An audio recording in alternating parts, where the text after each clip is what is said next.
Hey everybody, this is Garrett with Earth and Time, and today I'm coming to you from Clark County, Nevada, just south of Las Vegas, actually at the Clark County Museum.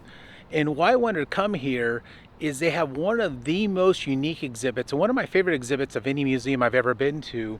And that exhibit is what it was like to live in Las Vegas through different time periods. So each of these houses you see behind me, and if I turn around going this other direction, represents about a decade of time here in Las Vegas, and each one's designed and furnished in that period's time of furniture, clothing, articles, and they talk about life and living here for each of those decades. And I think that's such a unique idea that I wanted to share it with you all and show you what life was like living here in Las Vegas, all the way from the late 1800s all the way up to fairly modern times. So with that being said, let's get to it. Learning about living in the Las Vegas Valley, or Clark County itself, really starts off with talking about the indigenous people that were here, and those were the Paiute.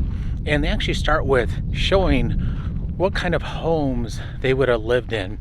Now, I did a video on the old Mormon fort, and I'll link that up here, and so you all can take a look at that. And I talk a little bit more about the Paiute people and some of the early indigenous people that were here. This is a nice display. I like that they start with how do people live in the valley, starting with these early structures. And so the indigenous people, which I believe they can trace back to around 10,000 years ago, just north of here, and they occupied this valley. Now, back at that time, it was much wetter, and 10,000 years ago, you had also had things like the mammoths, and you'd have saber-toothed cats and ground sloths and cave bears. It's a very different environment, a much wetter environment than if I pan around right now. What you see here in the greater Las Vegas area is just these barren hills, a lot of creosote plants, and really the middle of the desert. The indigenous people here are the Paiute, and the ancestral Paiutes would build out of whatever material they had available. So these look like these are maybe some mesquite, pieces of bark, some twine they would make from maybe reeds, and then they'd cover the roofs with whatever other type of plants they could find in the area, probably sage and creosote. The earliest buildings built here that weren't built by the indigenous people, the Paiute and ancestral Paiute, were made up of wood. And the question is, well, where would they get the wood from? Well, they would go to places like Mount Charleston to find trees, or they can go along some of the streams, lakes and rivers, and they can cut them down and build these cabins and houses. This is the actual old jail cells, and so you can see the bars on the window, and then they would have maybe some of those iron cages in here, which, because the buildings were all made out of wood, it'd be easy to break out of them, either dig through the bottom or move a board off the side. So the jails actually had to create these metal boxes to keep the prisoners in so they couldn't escape. Life in these old towns would center around a general store often. A general store would be just that. They would get in things like flour and clothing and material you would need day to day. Now, this one says it was built as the Sweet Shop, Last Frontier Village, from 1950. So this is a replica, but this will give you an idea of what one of these buildings, these general stores, would have looked like early on here in Las Vegas. And they have a replica of a blacksmith shop. So one thing that happens with a lot of these wooden structures is they get dilapidated, they fall apart through time. So it's very hard to keep them all together. It's nice that folks like Eagle Scouts will rebuild these so we can learn a little bit and see what these kinds of buildings would have looked like. This is a historic cabin that was moved here, the Toll Cabin from 1880. But you can get an idea what life would have been like living in one of these low cabins. They'd have a spot for a bed in the back corner. In this case, they have a stove. They have a little desk and a wash pan or board and a little chest in there. Pretty tight quarters, and a lot of times these early cabins would be families living in these. As Las Vegas continued to grow, things like the mining industry exploded, and you can see the ore carts here. Mining is still huge here in Nevada. You also had things starting to happen, especially later on, like the building of Hoover Dam. As towns started to grow, mines came in, you were servicing more people, you needed to get food. People started farming here as well, as they started learning how to build canals and to control the water. They also would start moving cattle and having ranches. This red barn is really representing that time period of starting to transition into kind of some agriculture in this area. With all the mining, with the agricultural coming in, one of the things that needed to happen was to start getting transportation and be able to have people move in and out of this area for work as well as products. And so it wasn't too long before railroad stations started popping up in this valley.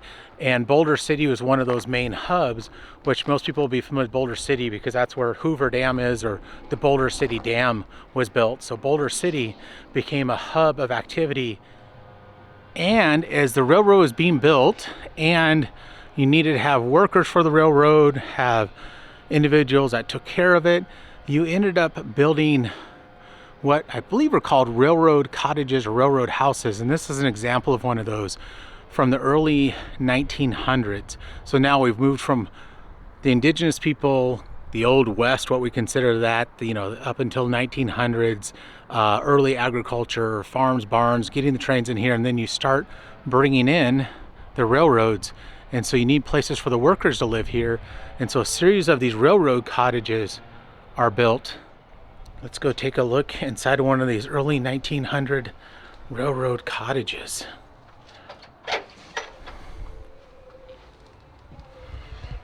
As you enter right into a living room.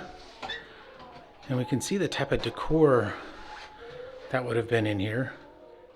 It sounds like they have an old radio playing in the background.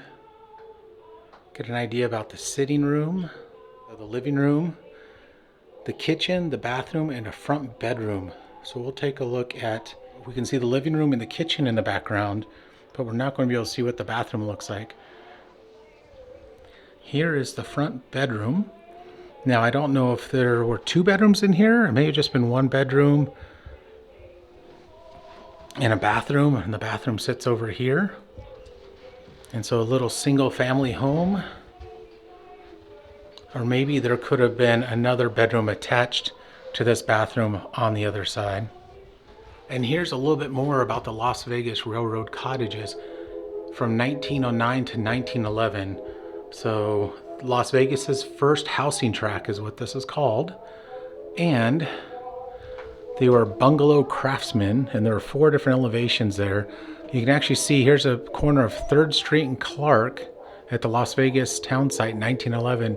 And this is the cottage that we're in now that was moved on to this site.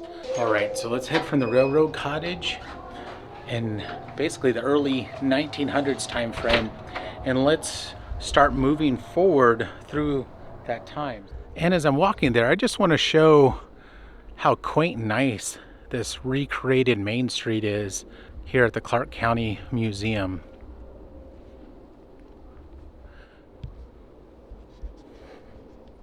We'll head over to the Beckley House from 1912. So this would have been contemporaneous with those homes that were part of the railroad tracks. This would have been a home that was built in Las Vegas during that same time. So as we come in, it's actually set up as a music room, and it does say the furnishings in here are from the 1920s, representing how this home was decorated potentially during that time. So we come into a music room, we turn, and we can actually see the dining room during that time. So there's 2 parts to it. So there's this front dining room, and it looks like there's a little kitchen and nook area back there, and I don't know how far we can go back, but we can take a look at the floor plan, and they did a remodel in 1923 to 25, and that's what we're really seeing here. We came on the front porch, walked in the living room. Here's the music room. Here's that dining room that we see right here. And then it looks like we can even walk into a bedroom. So let's go take a look at that and see what bedrooms would have looked like in the 1920s. Here we go looking at the bedroom.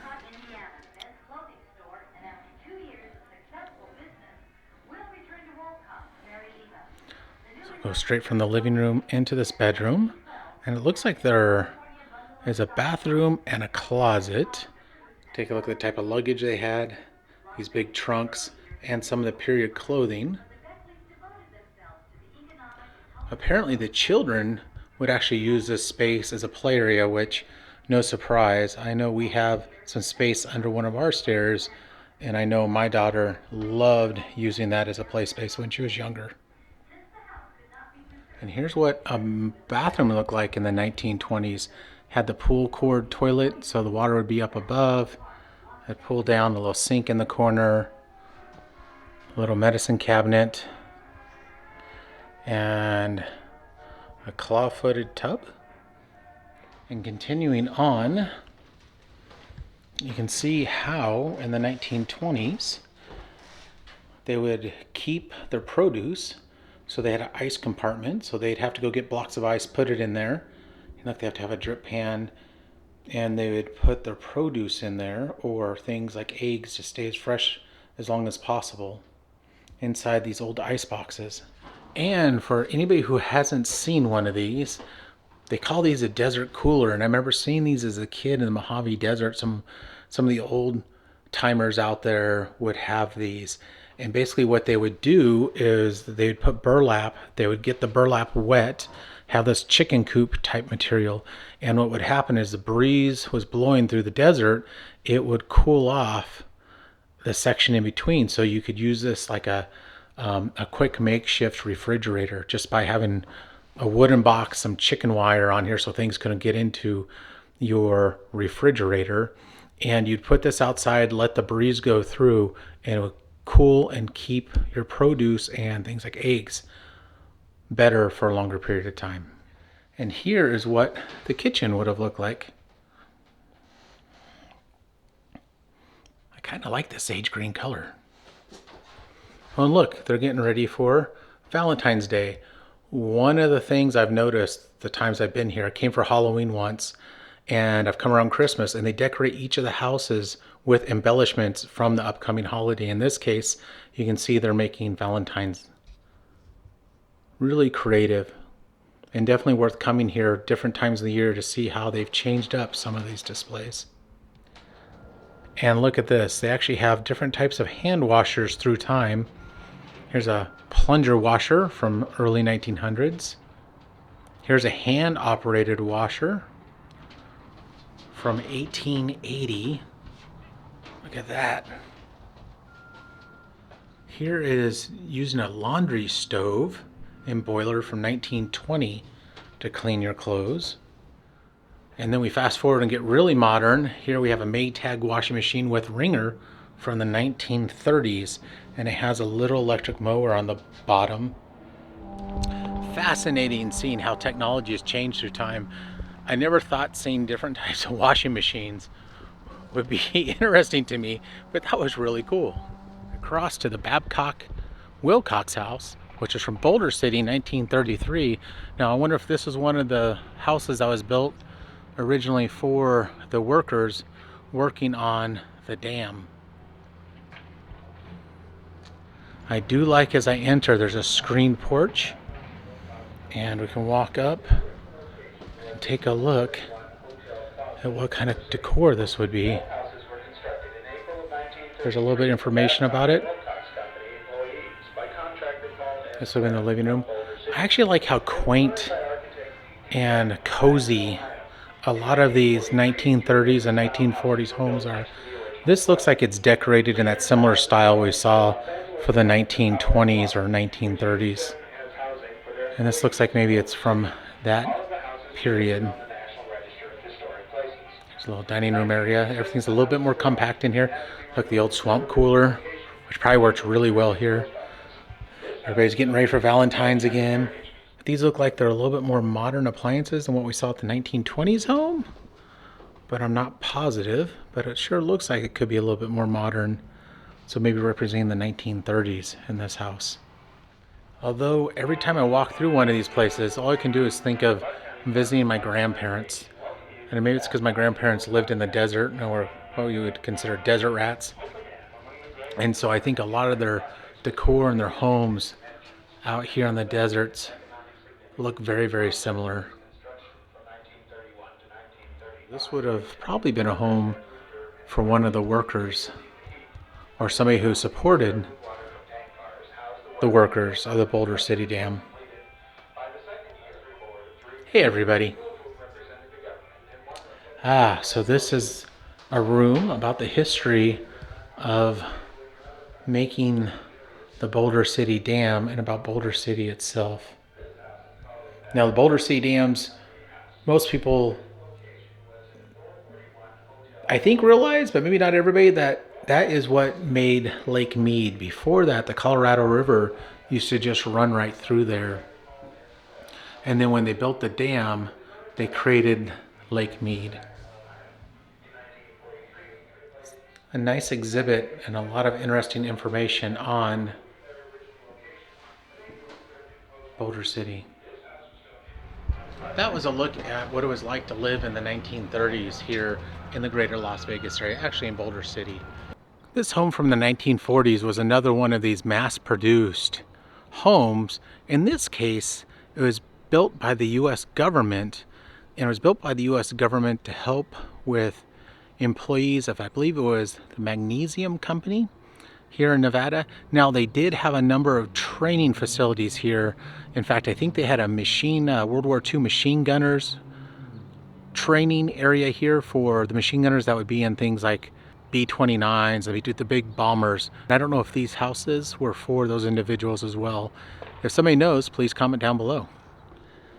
And this house goes all in on what a World War II house would look like. So a home, how it would be decorated, what it would look like during World War II. So from 1941 to 1945. So as I enter, they have the kind of classic swing music going on. They have pictures of military individuals, kids, again, doing Valentine's. That's fun. And look at the furniture.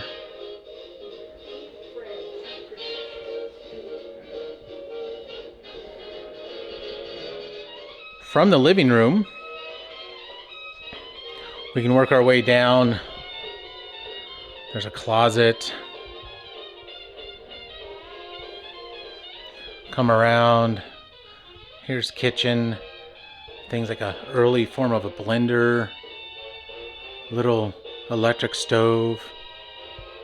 And of course, electricity here was plentiful because you had Hoover Dam that was producing electricity. Here's the dining room. Let's see what they're doing. Oh, and decorated for a ham dinner with casserole and a pie for Valentine's Day. Here is what the bathrooms look like in this 1940s house. Looks a lot like what some of my grandparents' bathrooms look like, so I think they kind of stayed the same for a long time. You have the tub. I guess the only thing missing is I don't see a shower here. And these had 2 bedrooms, so this would have been a bedroom for the kids. Reminds me of, is it Woody from Toy Story type of hat over there? Very Western. And this would have been the parents' bedroom with a little nursery in there. From the living room, I turn around and they said this was in a later edition, so this isn't from that same World War II period, but what they did in this room was talk about what this area would look like and why Henderson is here, and a little bit about these homes. In 1941, being on the brink of war, the United States was looking for magnesium, which was a strong, lightweight metal used for everything from bombs to bullets to things that you need for the machine of war. And because there was a huge magnesium processing plant here, a town grew up around it, and they built 1,000 of these homes, built things like a movie theater and drugstore and school and even a bowling alley in this site so they could process and use the magnesium for World War II. And if you ever visit here, they do have a nice display about World War II and the town here.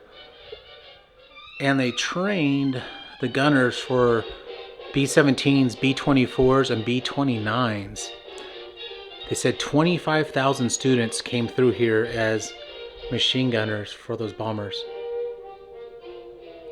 Have to say I really enjoy the vibe in this one, and I think it's because I really enjoy this period in history as far as learning about it, but I also enjoy the music, and they have the big band, some of the crooner style, kind of the old jazz singers singing in the background as you're walking around this home. Creates a really nice aesthetic and ambiance. Let's start fast forwarding to post World War II and starting to think about the fact that people are starting to travel. And this section actually says it's a motor cabin from 1935, and there's a little trailer here, although I believe this trailer is probably much newer than 1935. When I say much newer, I mean it's probably from 1948. So Plymouth over there would be a 1946 Plymouth Special Deluxe 2-door coupe. Also things you would see immediately post World War II. And looks like we can walk into this trailer.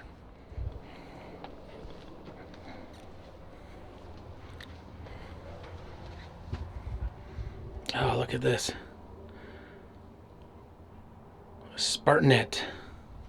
You have a little kitchen in here you can live in, a bedroom in the back with 2 beds. They even have a TV in here. Oh, look, they even have TV dinners. Wow. And something called Lucky Logger. And this would probably pull it in the bed for the kids as well. Or folks just want to hang out up here. Yeah, a 1948 travel trailer that also looks like somebody's just actually could live in it, and they probably did. World War II, you started having people moving around. In the 1950s, you started getting some really interesting aesthetics. The house we're going over to now, the Goldman House, was built in 1931 and actually has a very much I would call it a Bavarian or Swiss style to it. It's really pretty and probably my favorite house on the street. However, it's actually decorated for what it would look like during the 1950s. So let's go take a look at that. As we enter into the house. Woo! Hello, 1950. Check out that clock and the colors. And the music, still jazz. This is what a house in the 1950s in Las Vegas would have looked like, or would have been decorated like. I feel a little bit like these folks spend a lot of time, oh, and there are flamingos, at the Flamingo Casino. I feel like that this was an inspiration here. Now it does fit very nicely with the Valentine's Day theme, with everything being pink. And look at that old TV. Is that Walter Cronkite for all of you who know?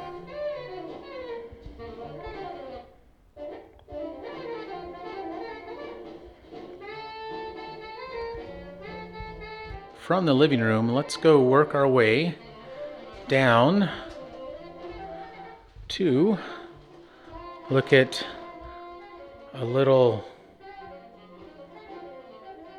I guess, dining room nook. And this would have been the dining room. And again, pink is the theme.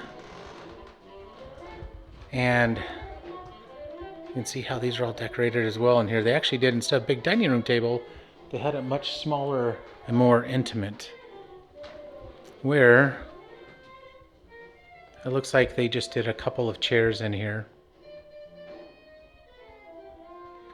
And here's the kitchen.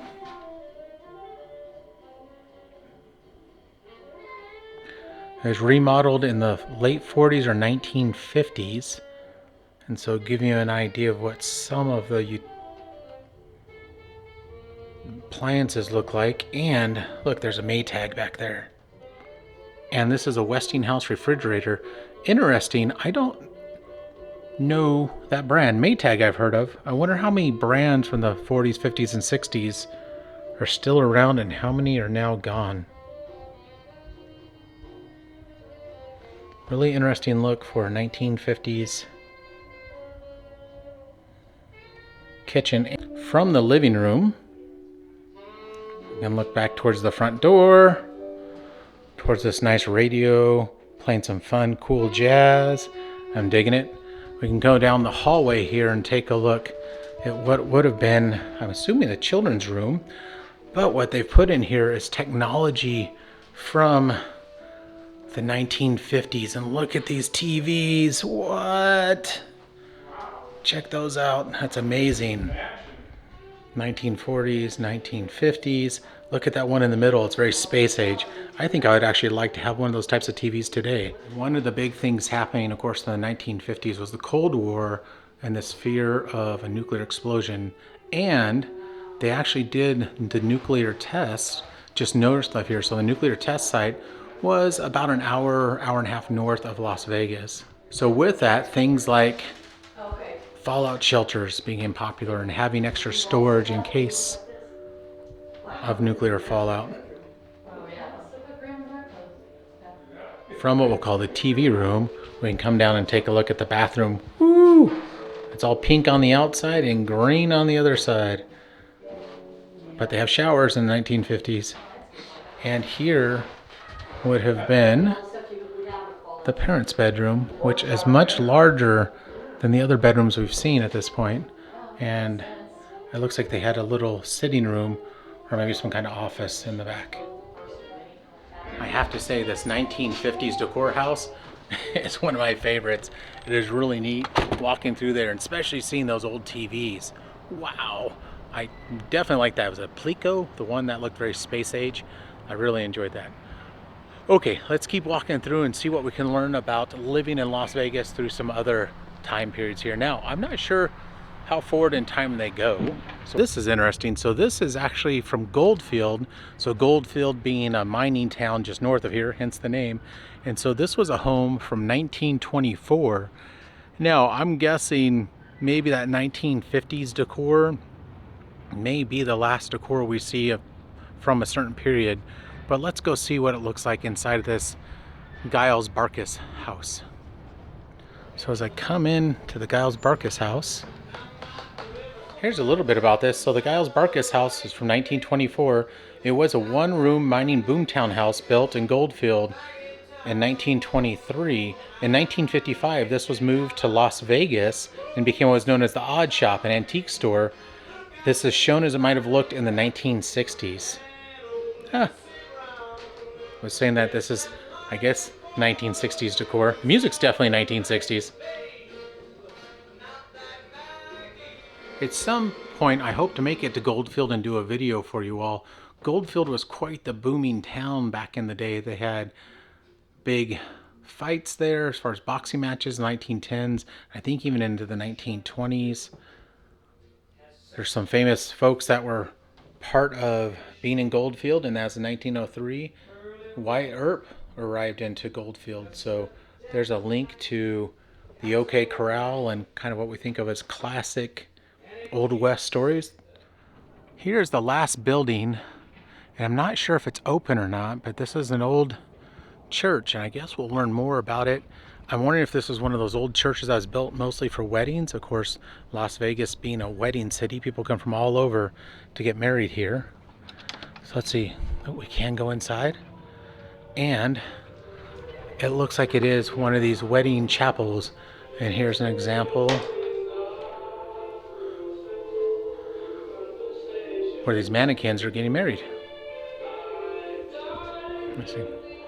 So it says the Candlelight Wedding Chapel was from 1966 to 2004. And I don't know what part of town this was originally in, but it's here now. Ooh, look at that wedding dress. This is from 1928.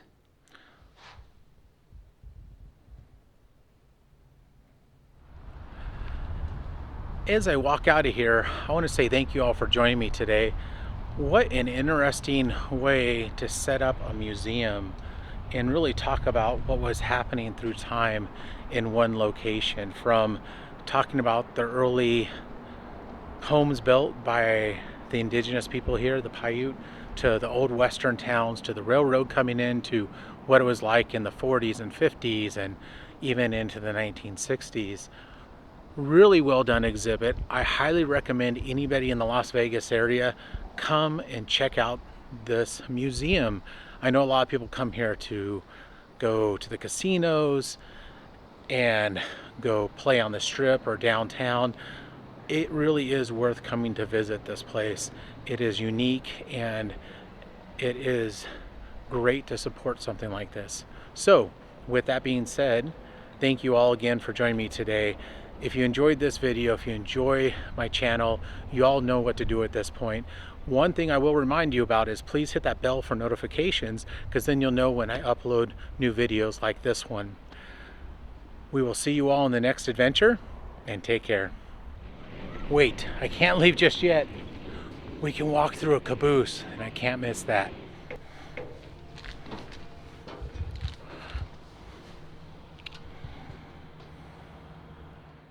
It's not very often we get to walk through cabooses. Or caboosei. Cabooses. Oh, there's even train sounds. Choo-choo!